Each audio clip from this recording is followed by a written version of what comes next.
ആകാശത്തിന് ചുവട്ടിലെ ഏത് മണ്ണും നാടും ജഗന്നാഥന് സമമാണ്. പിന്നിൽ നിന്നും മുന്നിൽ നിന്നും ഒരു തുണയുടെ ബലം എനിക്ക് ആവശ്യം വരില്ല. തകർക്കാൻ എന്തു എളുപ്പമാണ്, കെട്ടി ഉയർത്താനാണ് പാട്. ഒന്നും തകർക്കാൻ എന്നെ വല്ലാതെ പ്രേരിപ്പിക്കരുത്, അതാർക്കും നന്നാവില്ല. ഒരറ്റത്തുനിന്ന് പൊളിക്കാൻ തുടങ്ങിയാൽ ഞാൻ നിർത്തില്ല, പൊളിച്ചടുക്കും പലതും. എന്റെ ഉള്ളിൽ ഞാൻ തന്നെ ചങ്ങലക്കിട്ട് കിടത്തിയ മറ്റൊരു ജഗന്നാഥനുണ്ട്, മുറിവേറ്റ മൃഗം. അതിനെ പുറത്തു കൊണ്ടുവരാൻ ശ്രമിക്കരുത്. ശ്രമിക്കുന്നത് അവരവരുടെ കുഴികുത്തലായി തീരും.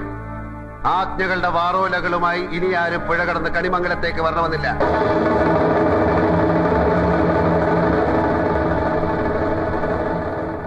മനസ്സിലായെങ്കിൽ പോവാം.